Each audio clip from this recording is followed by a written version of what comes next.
Hey there, we're at part 3 of August 17th's edition of New Comics, bitches! So, The Boys, Butcher, Baker, Candlestick Maker, number 2. This is basically, we see kind of the birth of Billy as, as a man.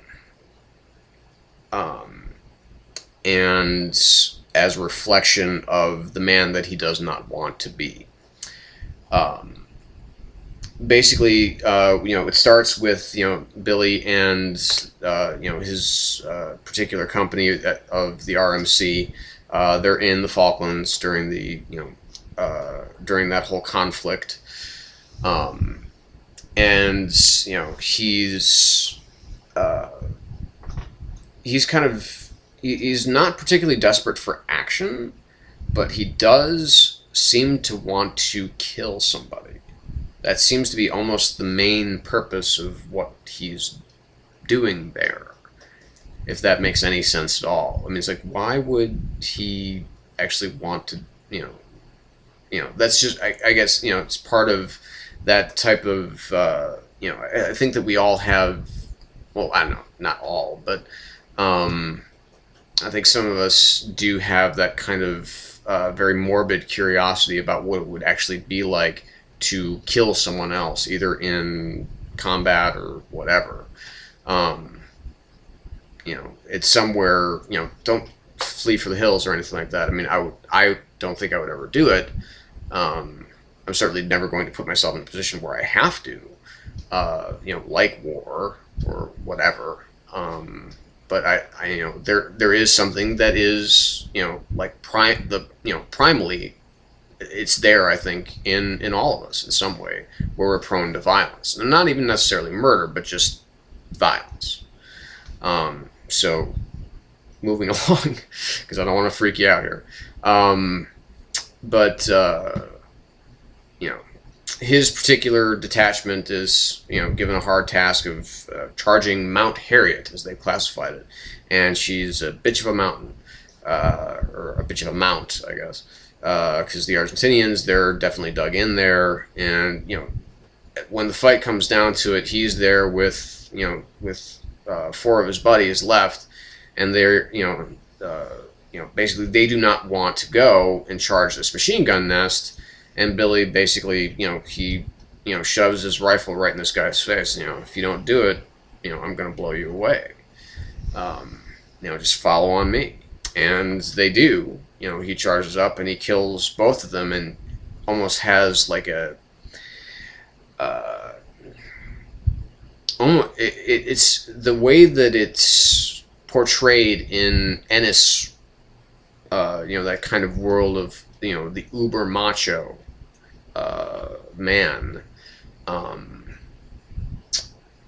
It's almost orgasmic, this bloodletting that and just the violence that comes out of Billy, and it seems to come out incredibly naturally. But of course everybody else behind him has died, was killed in this storming this nest. So he comes back. He starts seeming to start fights for no other reason than to just be violent. And he's eventually he gets dishonorably discharged from the RMC. He puts a fucking glass in a guy's face. It's just, and he just starts doing shit like that. It seems like all the time. And more it's reflecting how much of his father that he's having this kind of monologue with, that he's telling this tale to after his dead father lying there in the casket, that he's telling all this stuff to.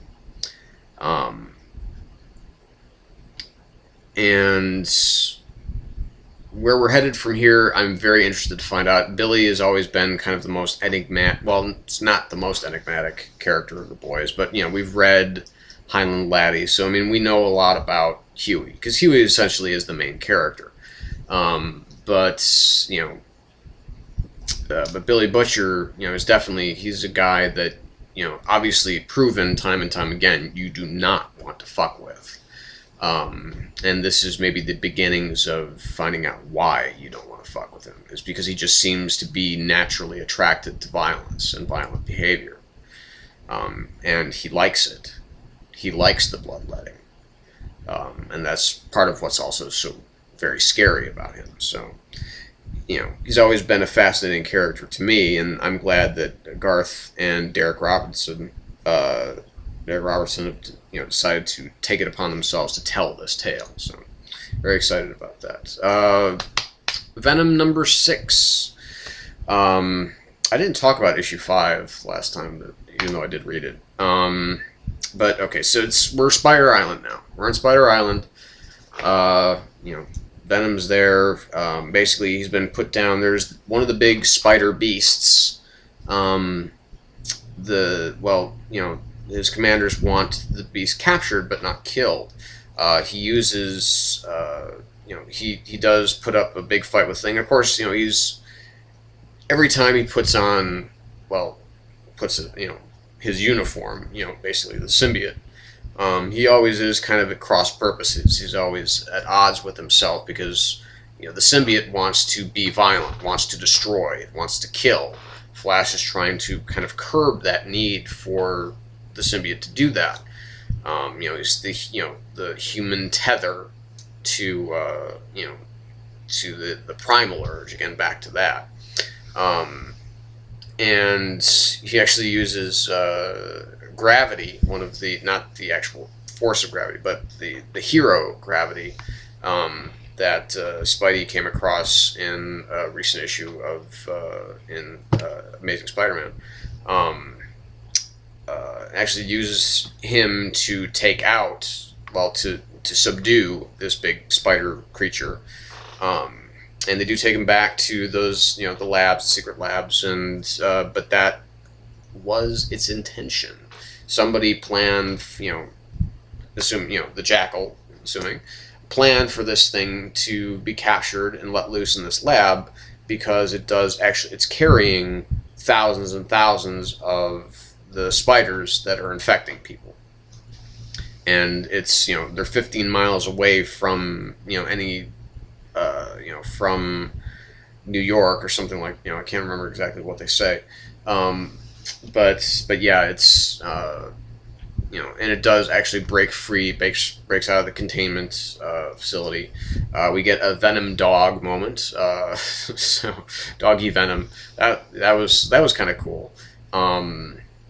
And Flash is definitely ready to, or Venom is definitely ready to just waste this big creature, but through a blood test that they took, they find out that the blood does indeed belong to someone else. So here we are in the whole twisty category thing, because that's one of the things, because I don't mind a good twist, but I do mind a bad one. And this just seems to be a really twist. It's just, you just kind of like,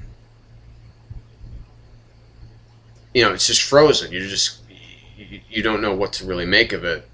Like, is this supposed to make sense? Type of thing. And so that is how I felt about it. Because it was a really strong issue up until then. Also, Flash's father is dying. And, there's a lot of resentment there. With his father. I'm not entirely clued in on Flash's relationship with his father, but it doesn't seem to be a good one, based on what I read in this issue. So, yeah, not good. So, it like I said, until the twist ending comes, you are pretty hooked into it. But this, just like, it's like, here it comes, and then twist, and it just falls out from underneath you. It might make more sense, as more of Spider Island goes along, but right now it's just not good. Okay, another Spider Island tie-in, The Amazing Spider-Girl, number 1 of 3. Now this is about Aranya, who has now taken it upon herself to call herself Spider Girl. When I first actually heard about it, I was kind of hoping that it was going to be Carly.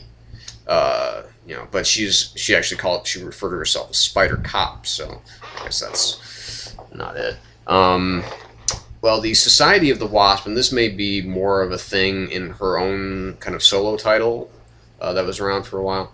The Society of the Wasp, big villains for her. They're basically trying to kill her. And they're also, because, she did get her powers from the Spider Society, and not from, an irradiated spider or anything like that. They just tattooed it on her back, and she had the spider powers. But they're also looking to, because the wasp is a natural enemy of the spider, they're not only trying to kill her, but they're also trying to kill a lot of the spider-infected, civilians that are out there, too. It's fun watching her in action, because it is, she definitely has the kind of quip thing down. She's definitely a student of the Peter Parker School of Web Slinging. And all of a sudden, here comes helping hands from the Hand, bad, evil, ninja assassins, and Hobgoblin with his, badass sonic laugh. And, Hobgoblin, as we all know now, is Phil Urich.